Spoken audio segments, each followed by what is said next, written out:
So around that time that record came out, that's when did the cult following start? Or did you... We already had a cult following. Now, where did it start, though? Where it was something in the scene where people started talking about the Misfits? Well, that had happened all the way back to the days when we had put out Bullet and Hard Business. Our violent reputation had preceded us. Now, what do you mean by violent reputation? Well, for crazy shows and stuff like that. What's the crazy show? You know, where everything went crazy. Our shows weren't normal punk shows. They were violent. You know what I mean? A show where people could go off, and our music was real fast and real loud. Right. Now, is this... We weren't, like, in New York at the time. The only other punk bands were, like, the Dead Boys, the Erasers, who weren't even a punk band. They were, like, an imitation Voidoids, but with girls, you know? Richard Hell and the Voidoids, only with girls and stuff like that. We were the young little snotty kids, who came onto the scene and were, like, totally irreverent to what they were doing. Our music was loud and fast, screaming and yelling. And did you have the whole stage presence yet and the image? Sure, I was wearing the Bone shirt, Which you ended up throwing out at Santa Monica Civic, didn't you? Did I? Yeah. Yeah, okay, yeah. That's where you got rid of that. Because you came out wearing, I think, a white furry vest. And you wore the Bone shirt, and then you took it off and you threw it out into the crowd. Yeah. Okay. That's right. And,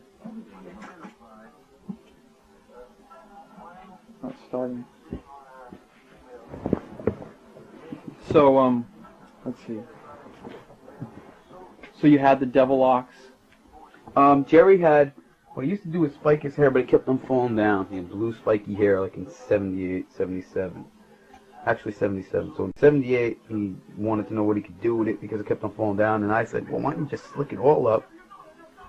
And he kind of had this cockatoo haircut right in the middle. And it came down into a small devilock about to here. And I was already doing my hair into a point to be kind of like Eddie Munster-ish, and it was getting longer and longer. Right, to about your nose. Fast. So it was down to about the bridge of my nose. Okay. And that's like 78. So both yours and Doyle's was there. What about Jerry? Did he have anything like that yet? Well, Doyle wasn't in the band yet. Oh, that was just Jerry and you? And me, yeah. So Jerry had this cockatoo, kind of like Waddy mohawk, only his head wasn't shaved on the side. Right. And it came down into a very small devilock in the top. And then I just totally got this devilock type thing. Mine's a lot fuller than theirs. Right. And it's grown down to about the bridge of my nose, right here, the end of my nose. And it's just getting longer and longer, and that's how it just took off eventually. By 79, I had a full devilock. Where did you come up with the name Devilock then? Someone's mother actually came up with it. When you were touring or around here? Yeah, she said, oh, these are those guys, that band with the devilocks on their head. And you guys got a kick out of that? Yeah, and we thought it was pretty funny. Actually, it turns out that there's an African tribe who wears their hair like that, and they call it a devilock. Oh, really? Yeah. That's wild. So when actually did the Misfits start? Misfits started actually in 77. 77, so with the big punk explosion along came the Misfits. Yeah. And so then, by the time that Doyle was in the band and you were bringing out something that was a little more, I don't know what we Totally ours.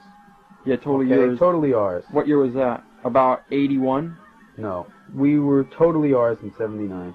79? Most of the stuff on Walk Among Us is written in 78, 79. Not a lot of it. But stuff like Vampira is 78, 79. Okay? And that's stuff that you played in your live show? Yeah.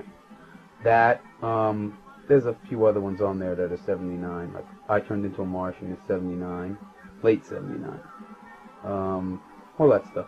Stuff like Demonomania, that's like 1981. All Hell Breaks... Breaks... that just came out on Earth AD. Yeah. Demonomania is 81. Earth AD is written in 81. All Hell Breaks Loose was a 1980 song. Okay? That's all... It just took a long time for us to get stuff out.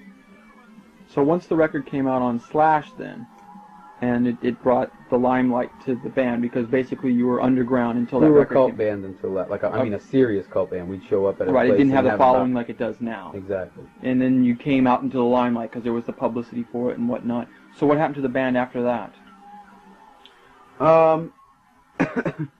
We got a lot more shows, and we got to go on tour a lot more. So that's when you toured and you came out west for the first time. No, we did that before the Slash record. Before the Slash record. So Yeah. that's when you had We did that in response to the Halloween and 3 Hits from Hell 45. So those sold really well. So we went out and did a small little West Coast thing. And that's when you had the legendary San Francisco incident. No? When No, was that happened on the Slash tour. That was on the Slash tour. Slash set up a California tour for us, and they booked us in the Elite Club as opposed to the on Broadway, and there was no security there.